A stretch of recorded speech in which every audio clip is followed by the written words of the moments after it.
Hello and welcome back for my story playthrough. We're almost there. We're pretty much halfway-ish through. We are going to do the part where we are going on a little stroll with Elidibus when there's a dungeon and the last trial for 5.3. So probably 3-ish more videos, and then we are ramping up to Endwalker. Yay! Alright, let's go.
There seems to be a bit of a delay, actually. Now it's better. But it seems there was some lag. It's not great either. Oh, well.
Alright, time to get a look at the weird bodies. And that scene was really creepy actually when I watched it the first time. I was like, I mean, you can kind of count on one hand how many actual creepy scenes there are, but I thought that one certainly falls into that. On the other hand, we also get another funny scene. They are mixing it quite up. You have like, you know, more serious things, but then in the next quest you also have like a lot of humorous moments, just not to keep it to be too depressing.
Excuse us.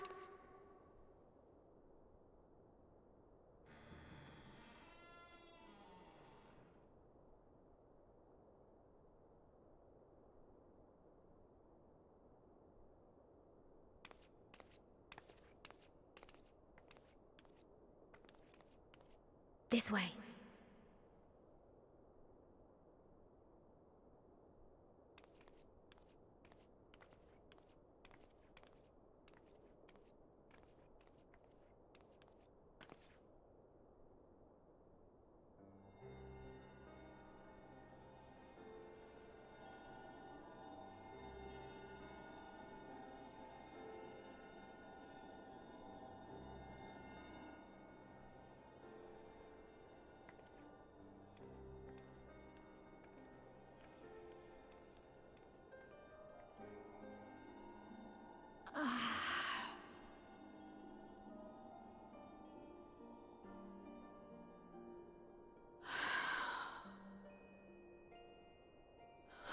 I would rather you hadn't seen this.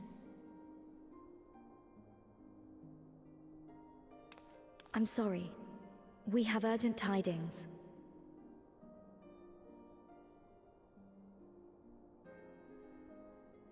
Oh, no, I'm not angry with you. On the contrary.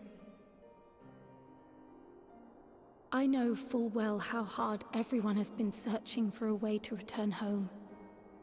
And I had hoped to afford you the time you needed.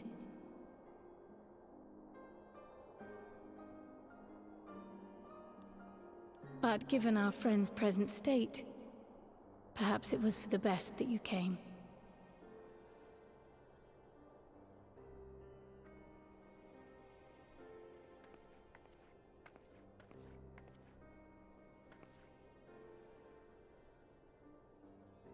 Stiff and cold, all of them, as if they were made of wax.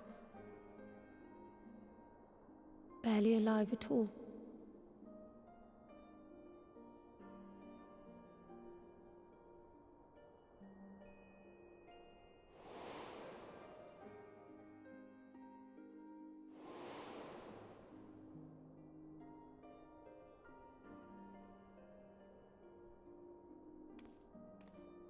And they had been doing so well. Save for occasional signs of etheric instability, they appeared to be in passable health.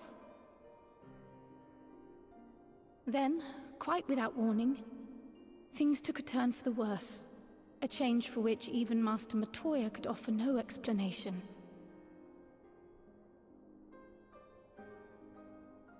She could only remind me that the soul is yet an unknown frontier, and that much and more lies beyond our ken.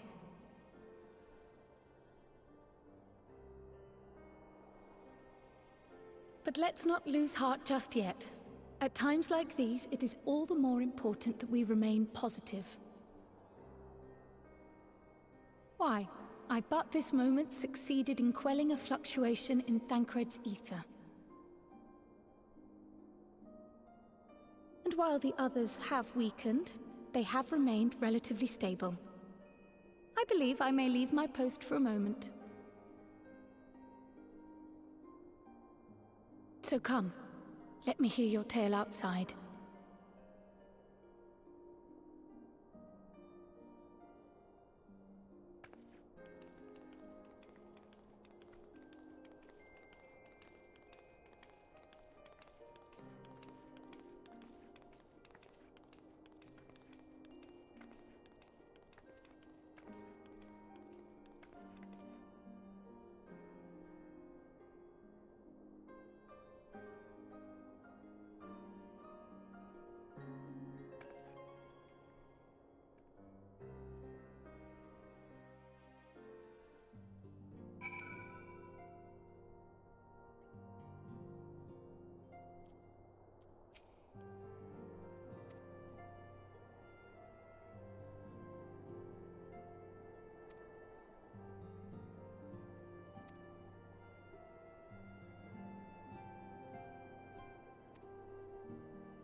This looked so sad and dark and creepy.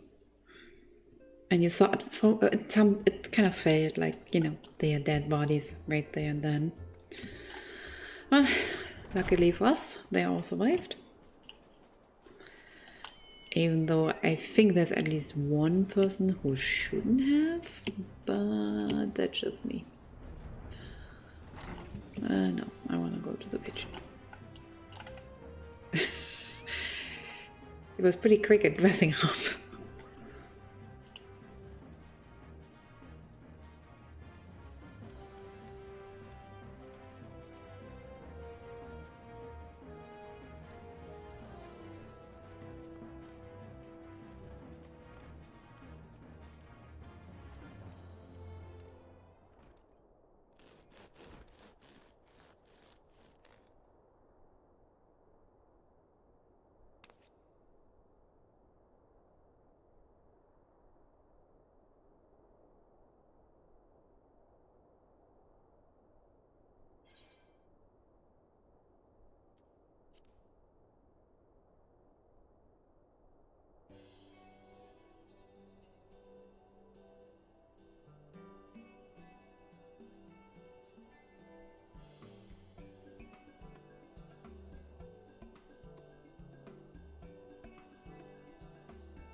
Alright, time to give them some Archon bread. I hope to see a lot of that one in Endwalker when we are going to visit Old Charlian.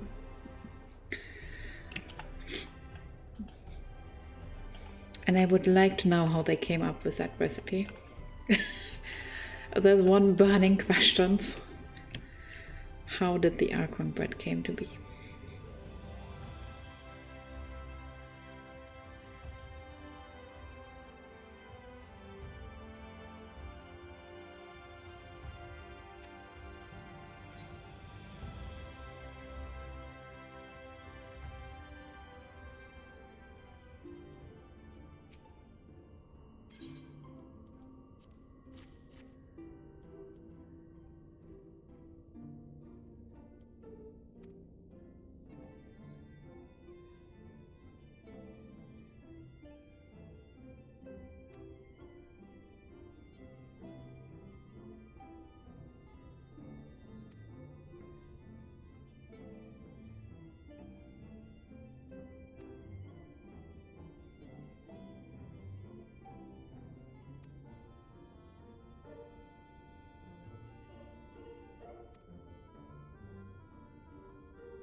Forgive the delay. We have visited every region and confirmed the presence of Ascians throughout the realm. Lest a grave predicament be made to seem hopeless, it should be noted that they are of inferior rank. The black-masked minions who answer to the Red. Yes, a gaggle of schemers attempting to exploit recent events, to sow the seeds of petty conflict. Fortunately, nothing of any great concern has come of their meddling just yet. We also encountered a number of the Crystarium's former defenders, busily solving this problem and that in a bid to become warriors of light. Their zeal is to be applauded. 'Tis but a pity I cannot encourage them on their cause. Not knowing Elidibus set them upon it, no. Both the troubles to be solved and the villains to be vanquished are his doing too, like as not. And so, with apologies to the aspiring warriors of light, I believe it best that we deal with the Ascians quickly and quietly. I quite agree. But tell us, what news from the source?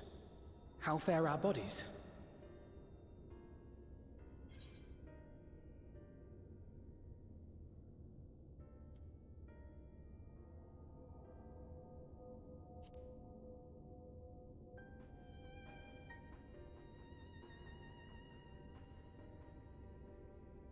Oh dear. Then we must redouble our efforts.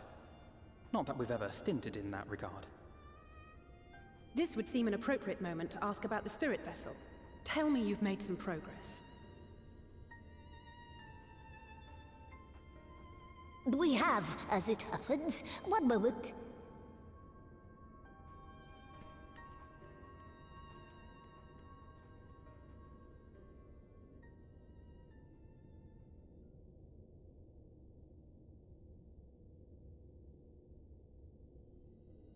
The red stones. Then this doth mean... For the benefit of all, permit us to explain. As you will recall, using white auracite as our starting point, we fashioned a vessel for mind and memory both. Yet, though it served this purpose admirably, the process of imbuing it with one's complete essence proved a somewhat thornier proposition.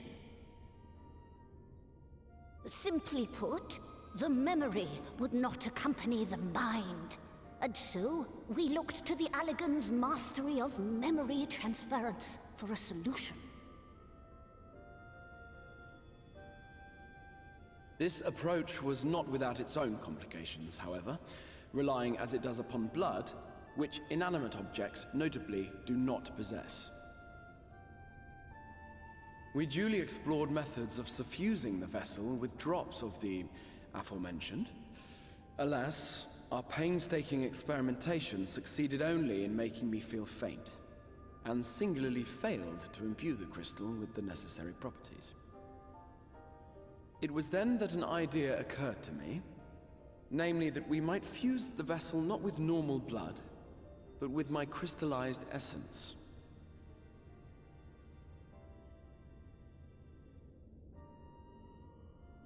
You're doing this for our sakes.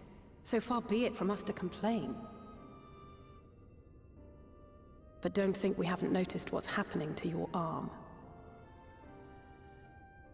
It falls well short of offering up my life in exchange for yours, which was your only stipulated prohibition, as I recall. And it is but a small price to pay for delivering you home. Assuming it works. We shall soon know if this grisly addition will serve as a suitable conduit for the subject's memory. Though not soon enough to warrant your waiting. The test is like to take a while. Let us be off then. We have Ascians to attend to, among other things. Forgive me, but I count 6 vessels, and there are only 5 of us. One is for testing purposes. I will personally use it to see whether the crystal functions as it should. And if it does, wouldn't that mean that your soul could also return to the source?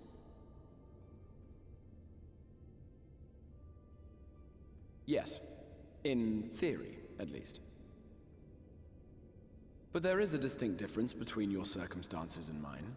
While your corporeal forms want for souls, my past self does not. Mayhap our essences would blend, or mayhap they would curdle. There is no telling what might occur.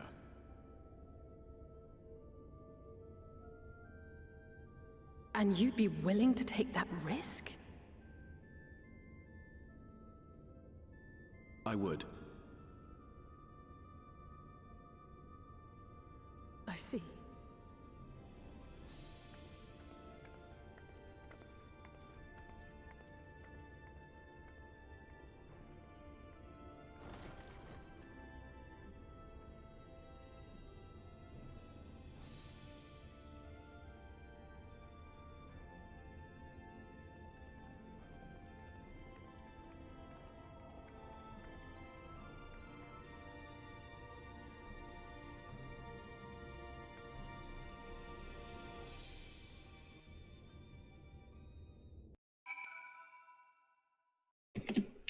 I have to say, this is, now that I'm seeing that scene again, I feel like Grahatea had little consequence for his time shenanigan that he is doing. So I'm hoping that in Endwalker there would something come out of it, because one particular thing at the end of Endwalker, we still have 2 towers, or one and the same tower in technically from 2 different time periods, but existing at the same time.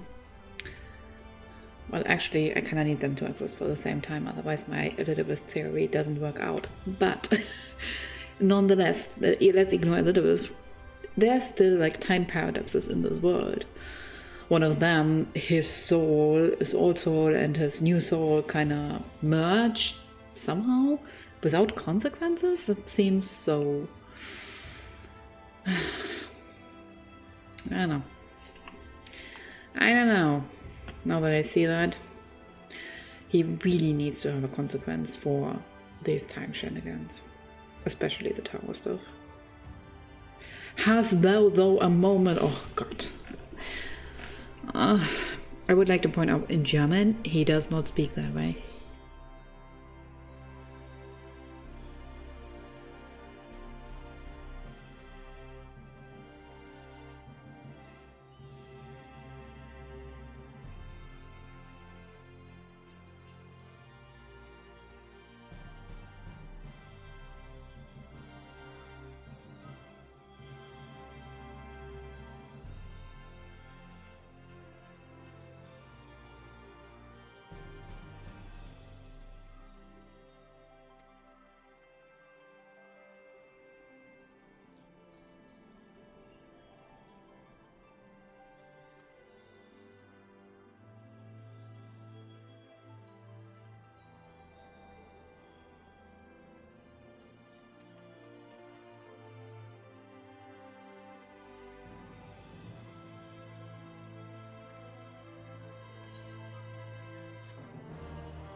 He was totally lost in thought.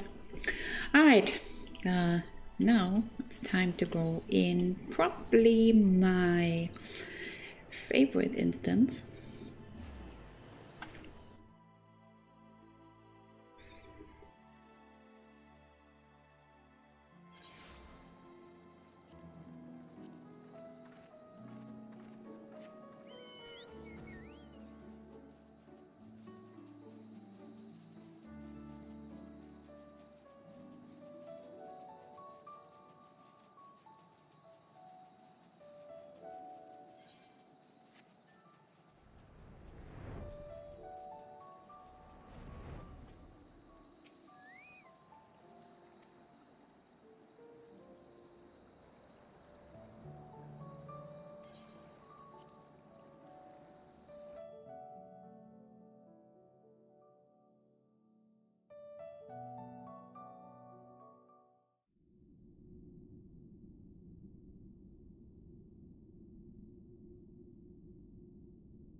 Excellent. I had intended to speak with you alone.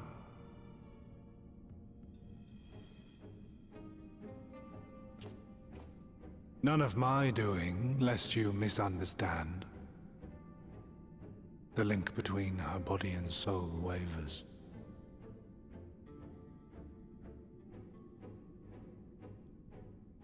I know not what you hoped to find here, but it will avail you naught to learn of our past.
It fades. Fades away into oblivion. Does the world no longer have need of me? No. I am Elidibus, and I will fulfill my duty.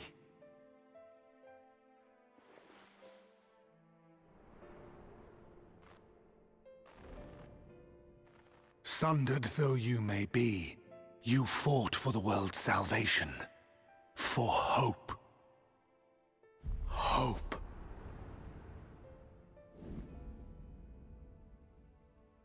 Ah, it swells within me, empowers me. Now I may carry out my mission. And yet, why do I yearn for this? Why do I struggle so?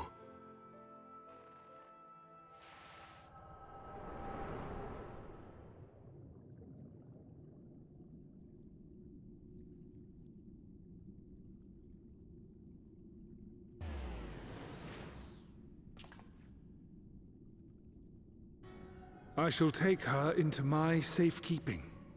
If you want her back, you will do as I ask.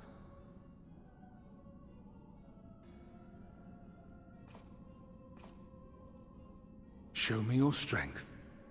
I would take your measure.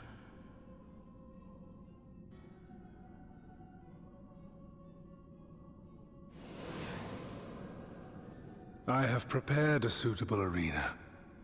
You need but ride the flow of ether.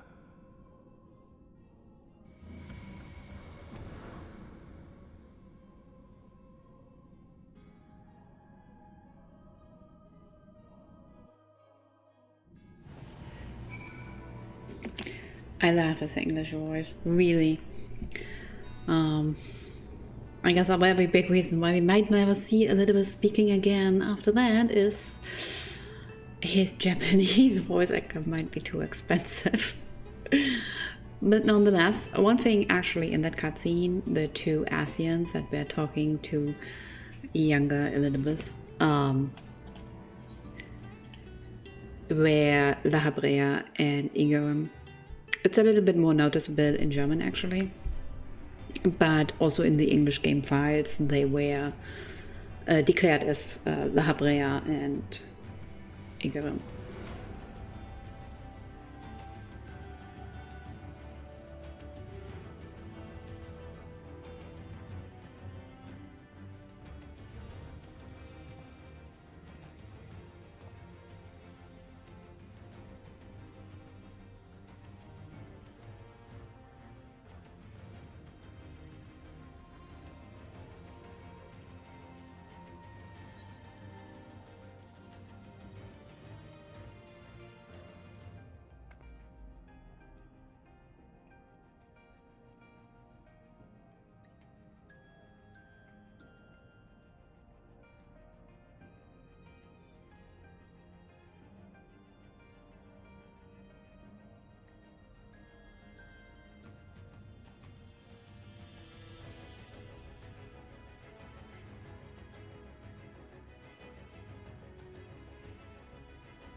Yeah, up until the moment he was introduced in 2.1, up until 5.3, I was utterly convinced Elidibus would end up on our side.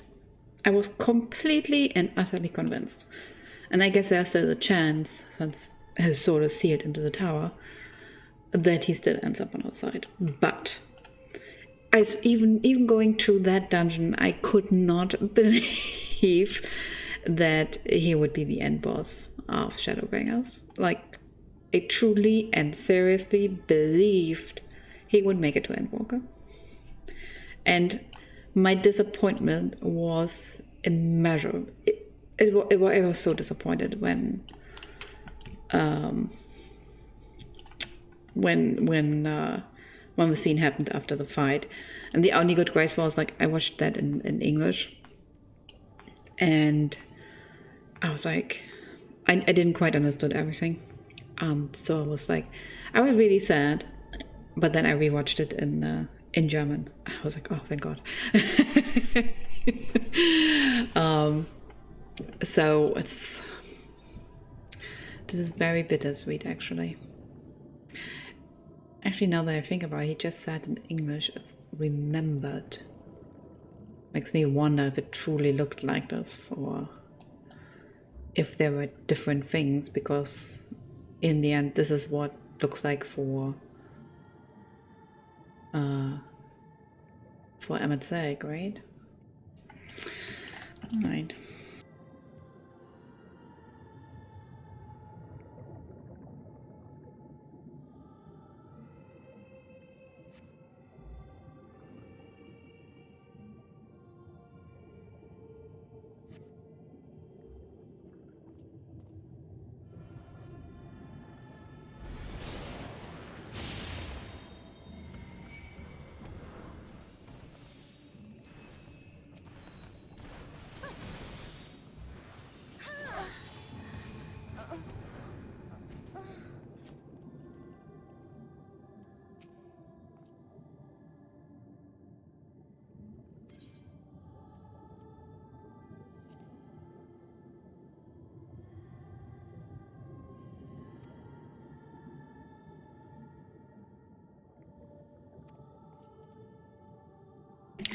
And he is right. With the exception of Yotsuyu, I don't think I ever thought about having killed someone other's beloved person.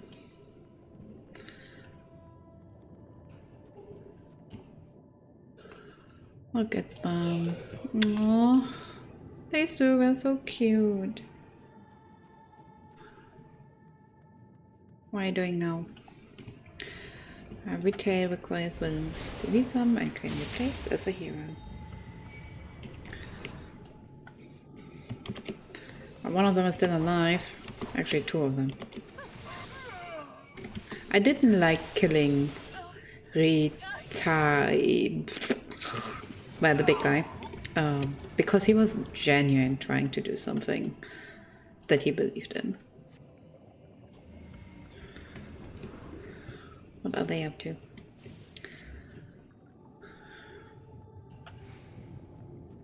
Oh no, no more.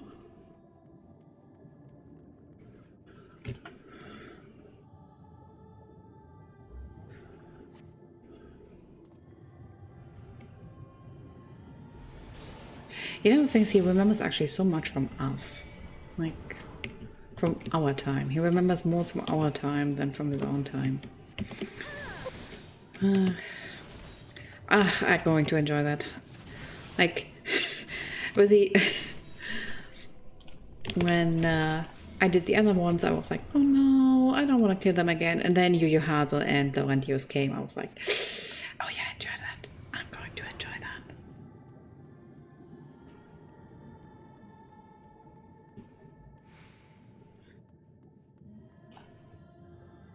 They're so tall.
Impossible!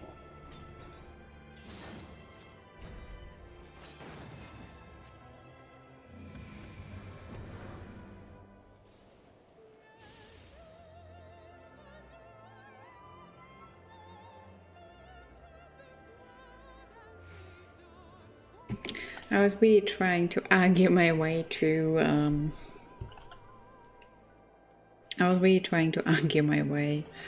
into compromise so that I wouldn't have to end up killing him or sealing him away. At least you should have known his name.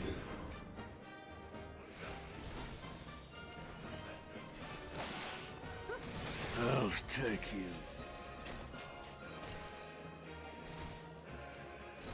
Damn it all.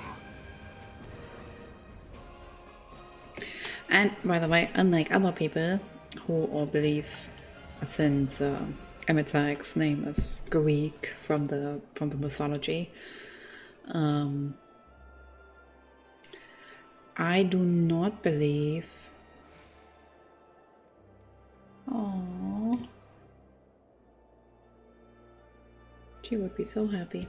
Oh, well. I do not believe that Elidibus' name is part of the Greek pantheon. I am relatively convinced it's either Zabik or Gerun, because it would make way a lot more sense.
This is so sad. He can't even remember his own people at this point. Like, I mean, granted, he's like 12,000 years old. But all his memories that he has left at this point are actually the same as ours from our world.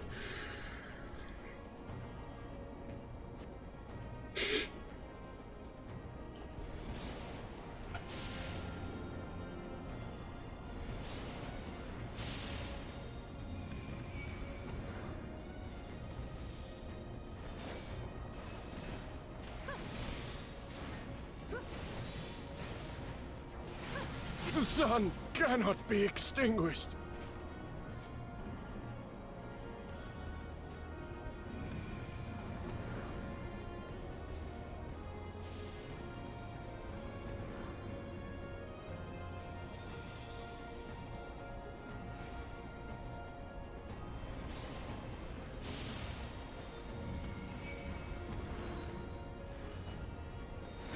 Forgive me.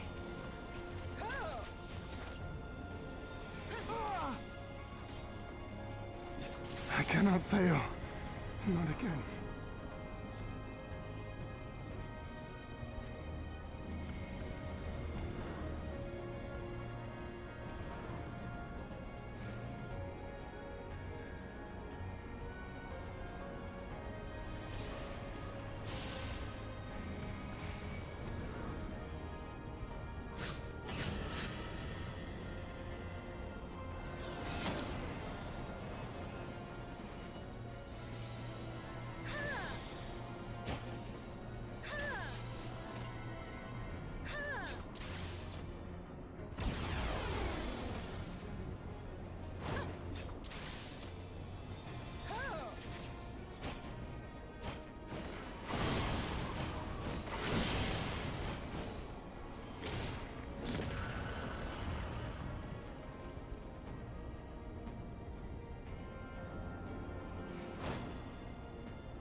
You have grown stronger since last we fought.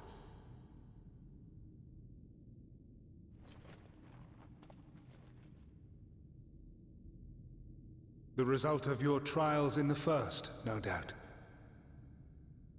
Have you finished?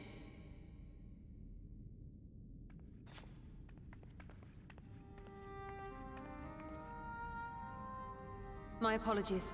I freed myself as soon as I awoke, but rather too late, I see.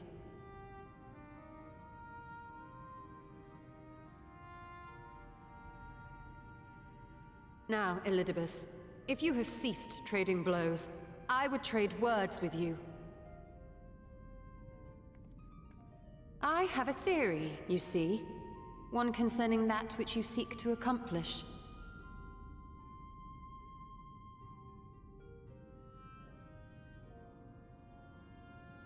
It stems from who, or rather what, you truly are. A primal.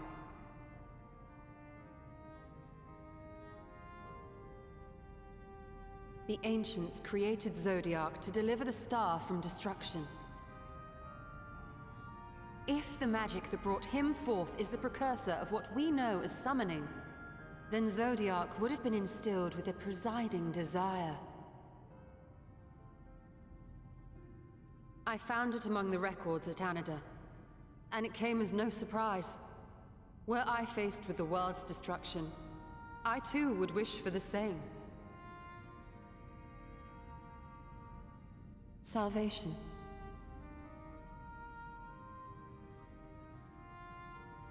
I know that you sacrificed yourself to become Zodiac's heart. How you came to be separated from him is less clear. But if you are a fragment of his being, it stands to reason a desire for the world's salvation would drive you. And thus did you seek to inspire the masses to rise up as warriors of light, going so far as to use Ardbert as a symbol of hope.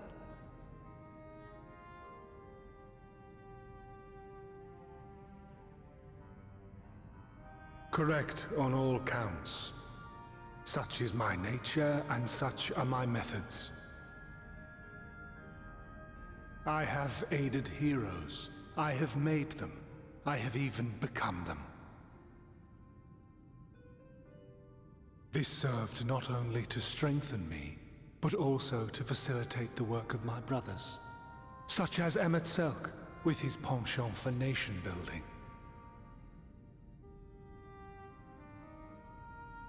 Then you will be all too familiar with the fickleness of mankind. We change, we forget, and what little we do remember becomes twisted and fragmented over time. For which reason, you deem us unfit to carry on your legacy. But are you, yourself, free of these foibles? As the last witness of the final days, do you remember everything that was lost? Or even the things you cared about? Get to the point. A primal is shaped by the hope that fuels it. Even should this hope be something as simple as the world's salvation, it is the collective desire of innumerable disparate souls crying out for deliverance. Having drawn your strength from such a cacophony of voices, can you truly be sure you still speak with your own?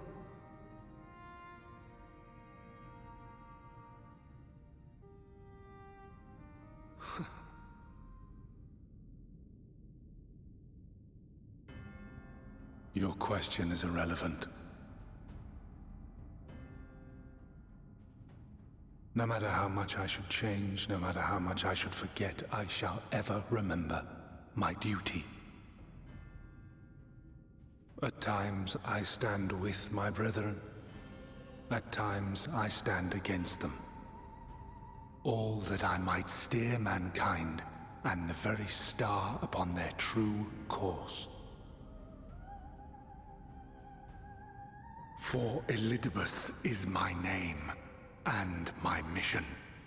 guiding my every deed.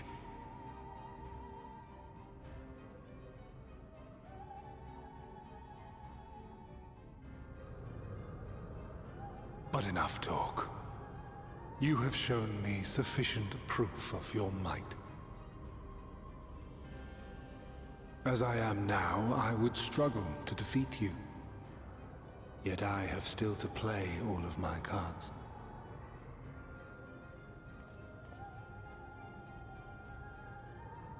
If I could offer you some semblance of sport, your lessers would pose no threat to me. Would you not agree, Warrior of Darkness?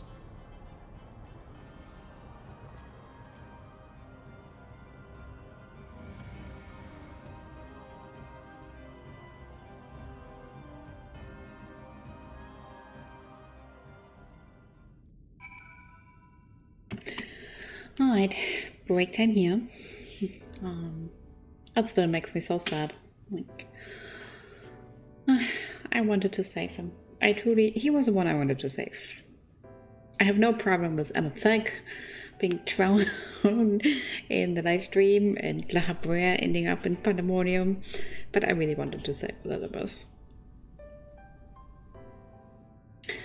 Oh well. Next episode, we will do the dungeon.